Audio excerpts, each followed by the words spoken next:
Continuamos con la tercera parte del estudio de la estructura espacial de los sólidos.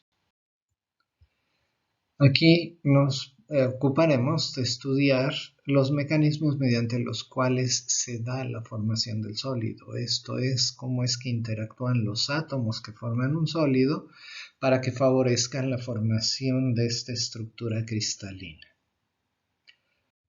Empezamos con el primer enlace, que es un enlace relativamente directo de escribir, que es el enlace entre dos átomos que tienen electronegatividades realmente diferentes.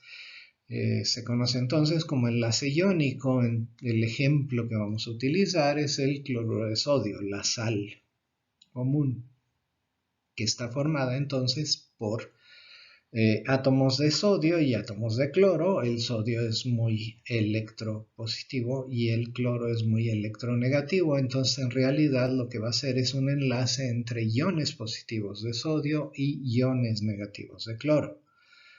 En principio, suponemos que conocemos ya la estructura cristalina. En este caso, el cloruro de sodio adopta una estructura cúbica centrada en la cara, donde tenemos los dos iones formados con una base de un ion de sodio localizado en el origen y el otro, cloro, en el centro del cubo, que está justamente a la mitad de la distancia en cada una de las tres direcciones. Entonces aquí representamos esta estructura. Vamos a decir entonces que los iones de sodio son los que están representados por negro y los iones de cloro están representados por el amarillo. El tamaño de la arista es A. Y lo que vamos a hacer es la construcción que se conoce como construcción de Madelung, que considera la interacción electrostática entre un ion y todos los que le rodean. Entonces, empezamos suponiendo o calculando la energía entre un ion del cristal y el resto de los iones que lo rodean. Entonces vamos a pensar que tenemos el ion sodio en el centro y vamos entonces a considerar la interacción electrostática entre este ion central y el resto del cristal. Para eso, pues lo que tenemos que hacer es con cuidado ir sumando interacciones electrostáticas de atracción con iones de cloro y repulsión con otros iones de sodio y ver qué resulta. Entonces, Madelung lo hace con mucho cuidado y lo que hace es identifica a los primeros vecinos que necesariamente son cloros y que están a una distancia de A sobre 2, donde A es el tamaño de la arista. A estos iones están identificados entonces los primeros vecinos con el número 1 en esta imagen. Entonces vamos a tener una energía electrostática atractiva que es 6 veces menos e cuadrada entre 4pi epsilon 0 r, con r esta distancia a sobre 2. Sigue haciendo el análisis Madelung y entonces identifica 12 segundos vecinos, todos a la misma distancia, que son sodio y que se encuentran a una distancia de raíz de 2r, o sea, a sobre raíz de 2. Estos están identificados aquí. Esto da lugar a un segundo término de la energía que es repulsivo, tiene signo más, que tiene este factor de 12 porque son 12 segundos vecinos y donde pongo la distancia entre el ion central y estos segundos vecinos. Sigo el cálculo y hay 8 terceros vecinos que son cloros, están a una distancia de raíz de 3r y esto da lugar a otra vez un término atractivo que está dado por esta expresión y así le puedo seguir. De hecho, Madelung hace el análisis con muchísimo cuidado y obtiene entonces una energía total que es la suma de todas estas energías y resulta que, bueno, se puede factorizar, por supuesto, el término de Coulomb, que es C cuadrado entre 4πε0r, y puedo entonces pensar en hacer la suma de todos los demás términos, que además es una serie alternante. Es una de estas series horribles que es difícil sumar, en fin, todo lo demás. Madelung lo hace con mucho cuidado y escribe entonces a esta energía electrostática como menos alfa por E cuadrado entre 4πε0r. A esta alfa se le llama la constante de Madelung. Madelung calculó para distintas estructuras y esta constante, por supuesto, depende de la estructura. Bueno, estas constantes de Madelung aquí están, por ejemplo, para la estructura de cloruro de sodio, que es cúbica centrada en la cara. Esta alfa vale entonces 1.74756 aproximadamente. Para la estructura del cloruro de cesio, que es cúbica centrada en el cuerpo, se obtiene una alfa ligeramente diferente. Y para diamante, por ejemplo, para sulfuro de zinc, se tiene un alfa de 1.63800. Vean que todas las constantes de Madelung son positivas. Esto quiere decir que efectivamente por interacción electrostática se favorece la formación del cristal, tanto que el cristal debería de colapsarse si solo fuera interacción electrostática atractiva como lo acabamos de calcular. Pero sabemos que el cristal no se colapsa. Esto quiere decir que a distancias muy cortas debe haber un término repulsivo. Born propone agregar un término repulsivo que también tiene una forma polinómica. Entonces lo ponemos como una constante beta por E cuadrado entre 4πε0 por R a la n. La beta también va a ajustar las unidades. Sustituimos entonces esto o lo agregamos a la energía. Tenemos la energía atractiva de Madelung y la energía repulsiva de Born y evaluamos esto a la separación de equilibrio. Entonces a la separación de equilibrio lo que necesitamos es que la derivada de esta energía sea igual a 0 y esto nos permite entonces obtener una relación entre alfa, beta y n. De hecho, beta, entonces la podemos escribir como alfa, la constante de Madelung, por R0, la separación de equilibrio, elevada a la potencia n-1 dividida entre n. Con esto puedo calcular ya la energía del ion central y esta a su vez la puedo calcular en equilibrio y me queda entonces una expresión relativamente simple en términos de alfa, R0 y n.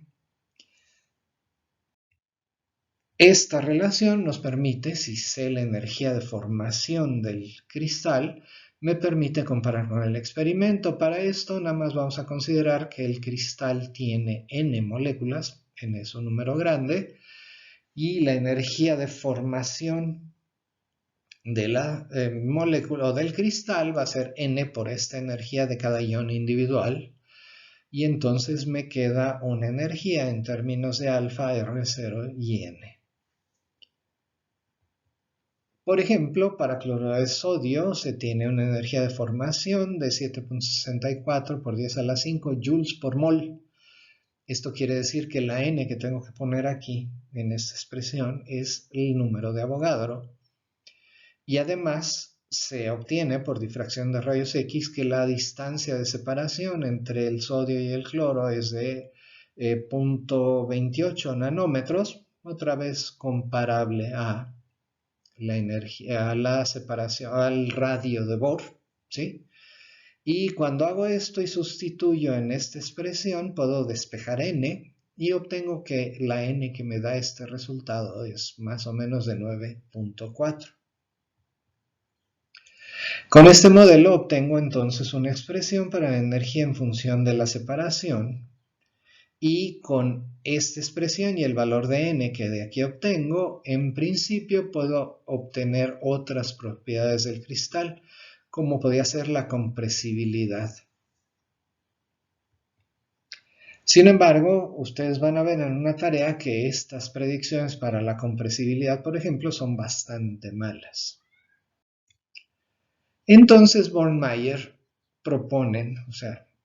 Mayer proponen un nuevo potencial repulsivo para ver si esto mejora las predicciones, y en lugar de usar un potencial polinómico como 1 entre r a la n, proponen un exponencial que decae rápidamente entonces con la distancia, y de aquí pueden obtener la compresibilidad volumétrica, que entonces está relacionada, así se define, es el menos b por la parcial de p respecto del volumen, y esta parcial de p respecto del volumen la pueden calcular a su vez en términos de la segunda derivada de la energía respecto del volumen.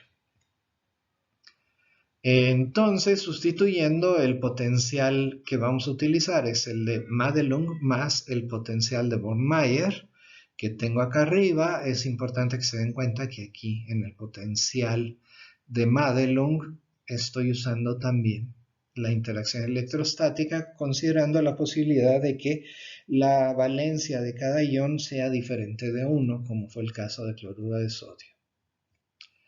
Evalúo este potencial en equilibrio, entonces se puede obtener en equilibrio, esto debe ser igual a 0, y por otro lado, demuestren, ustedes lo pueden hacer, que para cristales con simetrías cúbicas, cúbico centrado en el cuerpo, cúbico simple, cúbico centrado en la cara, el volumen que ocupa una molécula se puede escribir como proporcional a R cúbica, donde R, acuérdense, es también proporcional al tamaño de la arista. Esto lo van a usar en la tarea, y entonces cuando hacen eso y lo sustituyen acá arriba, obtienen una compresibilidad, hagan el cálculo, volumétrica, que entonces es proporcional a estos dos términos, el de Madelung y el de Born-Mayer, con estas constantes que aparecen aquí. Y con esto entonces, si tengo la separación de equilibrio y la energía de formación, que es el número de Avogadro por la energía en equilibrio, pueden con esos datos obtener la beta, la ρ, y a partir de eso obtener la compresibilidad volumétrica. Y estos datos están en mucho mejor acuerdo, o estos resultados están en mucho mejor acuerdo con el experimento.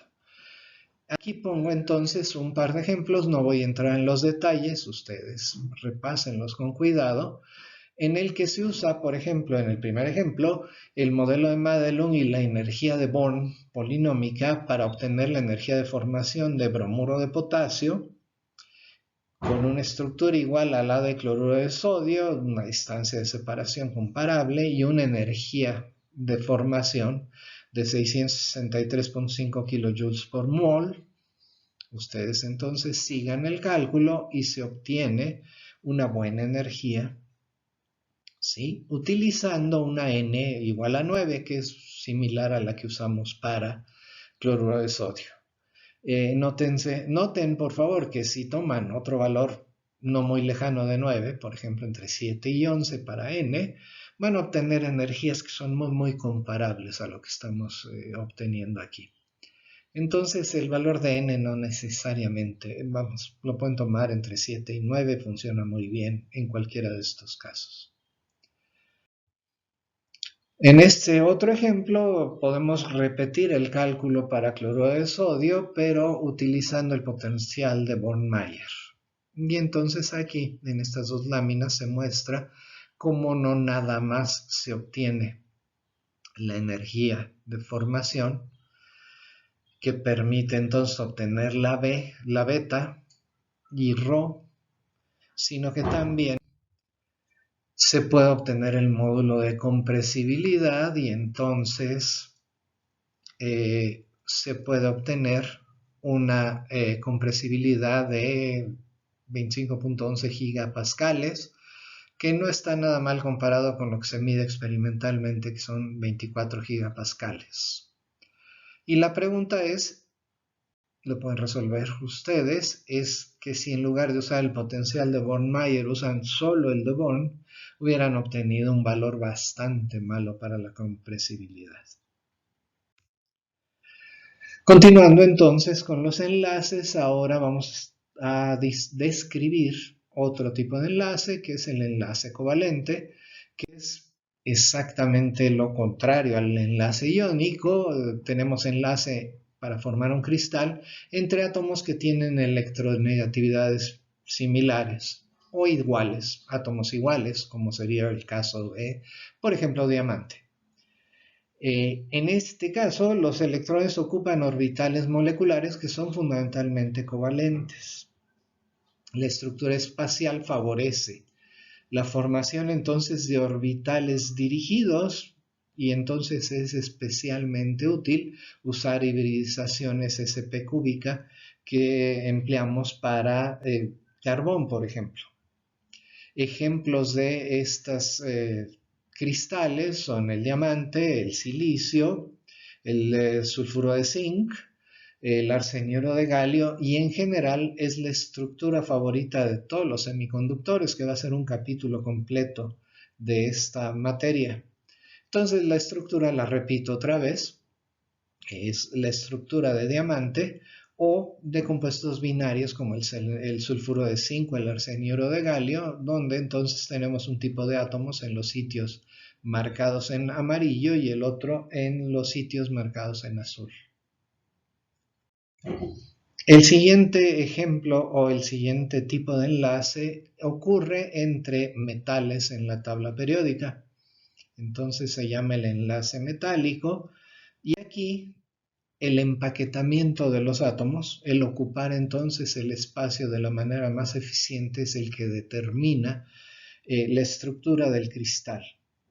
Los metales, recuerden, son los átomos mono o divalentes, fundamentalmente aluminio, por ejemplo, también es metal y es trivalente, que encontramos en la tabla periódica.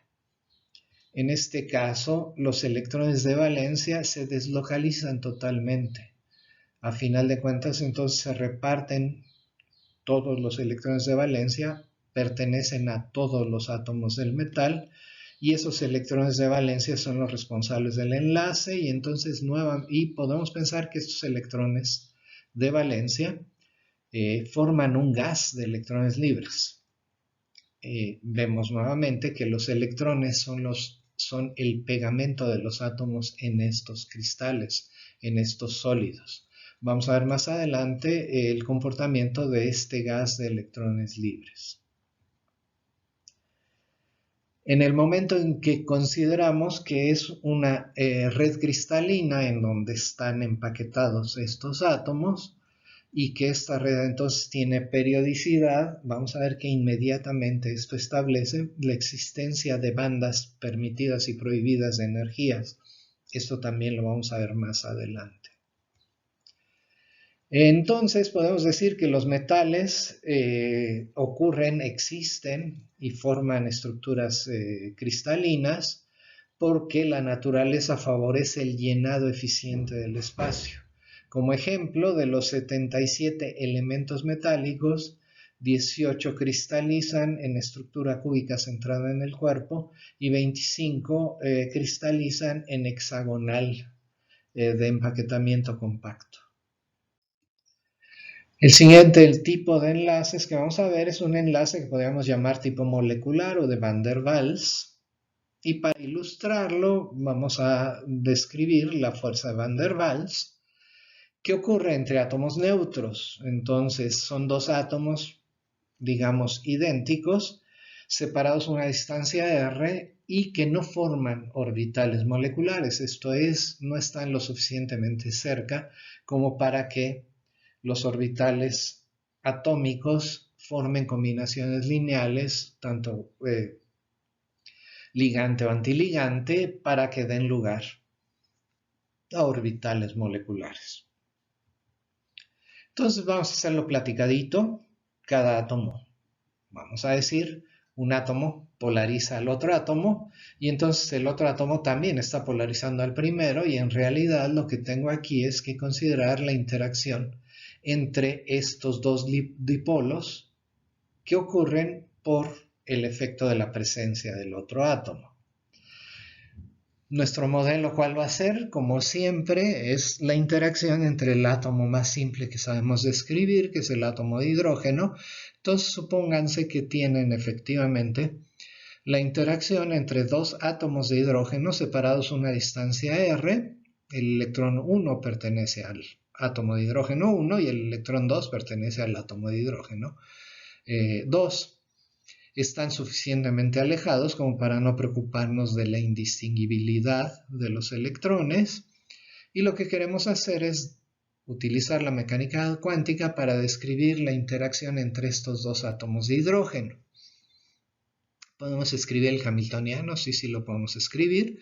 Es la suma de dos hamiltonianos hidrogenoides, uno para el átomo 1, otro para el átomo 2, más un término de interacción, de energía de interacción, que obviamente tiene que ver con la interacción de cada uno de los electrones con el núcleo opuesto, la repulsión entre núcleo y núcleo y la repulsión entre los dos electrones. Usando el sistema coordenado que se muestra aquí, se puede entonces obtener este potencial de interacción, y a final de cuentas entonces puedo pensar en utilizar teoría de perturbaciones para este potencial Vp.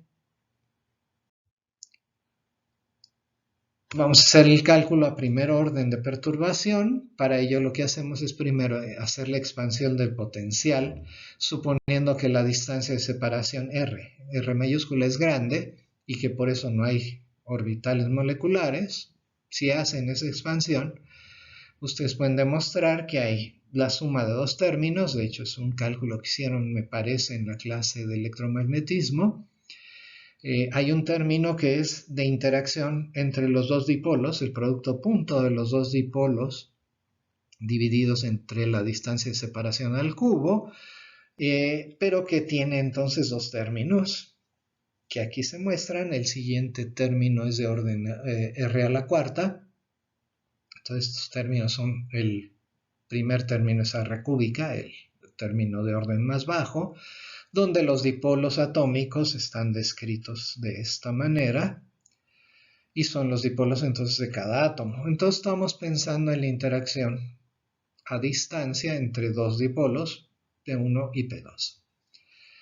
A primer orden de perturbación debemos calcular el valor esperado de esta Vp en una función de onda en la que pues estamos pensando que los dos átomos de hidrógeno están en el estado base. El átomo 1 está en el orbital 1s y el átomo 2 también está en el orbital s. Bueno, si ven la expresión que tenemos para Vp, inmediatamente nos dice que este valor esperado es 0. ¿Cómo lo justifican? Justifíquenlo, es relativamente simple y directo. Fíjense cuál es la expresión para los dipolos y planteen entonces formar el valor esperado con esta función de onda. Entonces, si el valor esperado es 0, eso quiere decir que no podemos que el resultado a primer orden de perturbación es 0, y debemos usar entonces el segundo orden de perturbación.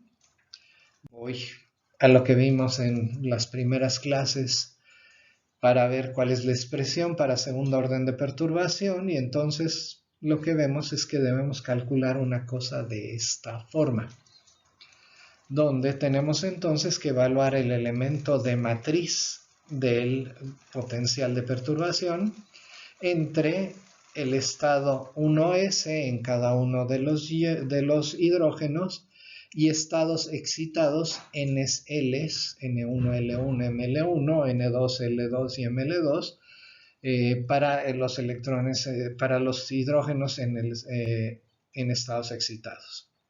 Esto lo integramos sobre los dos volúmenes, elevamos al cuadrado y dividimos entre la diferencia entre los niveles de energía del estado base y el estado excitado.